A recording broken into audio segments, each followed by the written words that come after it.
Saudara-saudari, Injil kita pada hari ini diambil dari Injil Matius bab 14 ayat 13 sampai 21. Sekali peristiwa, setelah mendengar berita pembunuhan Yohanes Pembaptis, menyingkirlah Yesus. Dengan naik perahu ia bermaksud mengasingkan diri ke suatu tempat yang sunyi. Tetapi orang banyak mendengarnya dan mengikuti dia dengan mengambil jalan darat dari kota-kota mereka. Ketika Yesus mendarat, ia melihat orang banyak yang besar jumlahnya. Maka tergeraklah hatinya oleh belas kasih kepada mereka, dan ia menyembuhkan mereka yang sakit.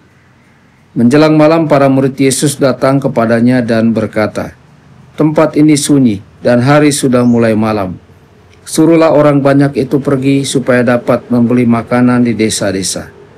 Tetapi Yesus berkata kepada mereka, "Mereka tidak perlu pergi. Kalian saja memberi makan mereka." Jawab mereka, "Pada kami hanya ada 5 buah roti dan 2 ekor ikan." Yesus berkata, "Bawalah kemari."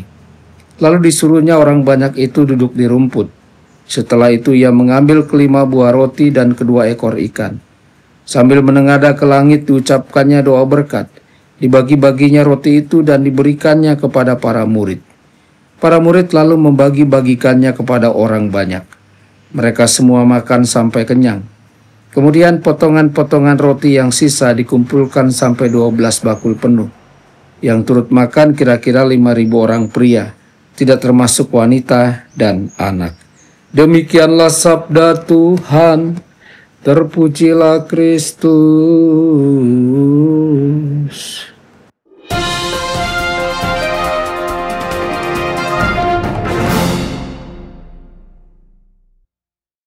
Dalam nama Bapa dan Putra dan Roh Kudus. Amin. Saudara dan saudari terkasih dimanapun Anda berada, jumpa lagi dengan saya Romo Tedens dalam saluran Warta Kabar Sukacita.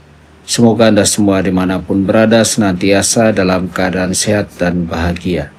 Saudara-saudari, Injil hari ini mengisahkan salah satu mukjizat paling terkenal dari Yesus, yakni pelipat gandaan 5 roti dan 2 ikan untuk memberi makan 5.000 orang laki-laki, belum termasuk perempuan dan anak-anak. Namun sesungguhnya ini bukan hanya tentang makanan. Ini adalah kisah tentang iman, keterbatasan, dan ketaatan.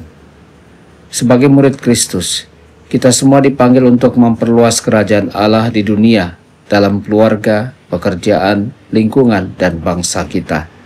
Kita mengasihi Tuhan. Kita ingin agar semua orang mengenal dan mencintainya. Kita ingin agar lebih banyak orang datang ke gereja, menerima sakramen, dan hidup dalam kasih. Namun seringkali realitasnya pahit. Kita sudah berdoa, bekerja, membangun komunitas, melayani, tetapi hasilnya sedikit.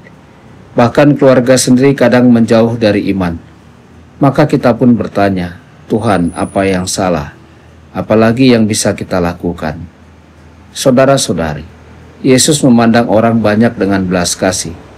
Para murid datang dan berkata, "Suruh mereka pulang agar mereka bisa cari makan sendiri." Tetapi Yesus menjawab, "Tidak perlu mereka pergi, kamu sendiri yang harus memberi mereka makan." Para murid terkejut, yang kami punya hanya 5 roti dan 2 ikan. Tetapi Yesus tidak minta mereka memecahkan masalah dengan kekuatan mereka.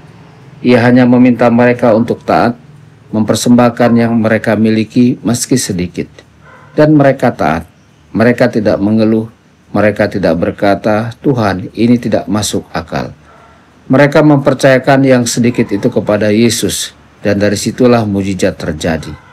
Saudara-saudari, Yesus tidak memberi makan orang banyak itu langsung dari tangannya sendiri. Ia melibatkan para murid. Ia mengambil roti, mengucap syukur, memecahkannya, dan memberikannya kepada para murid, lalu para murid membagikannya kepada orang banyak. Inilah misteri pelayanan gereja hingga hari ini. Tuhan tidak bekerja sendirian. Ia bekerja melalui kita yang lemah, takut, tidak sempurna, dan sering merasa tidak cukup.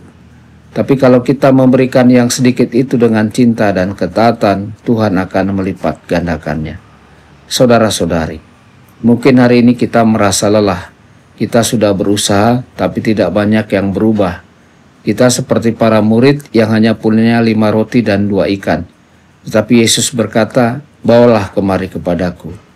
Bukan soal seberapa besar yang kita punya, tapi seberapa besar kita percaya dan taat. Marilah kita mempersembahkan diri kita, waktu kita, tenaga kita, kasih kita, doa-doa kita, meski terasa kecil. Tuhan akan memakai itu untuk memberi makan dunia, dan dari tangan kita yang lemah, banyak jiwa akan menerima kehidupan. Tuhan Yesus memberkati Anda semua. Sabda Allah adalah kebenaran.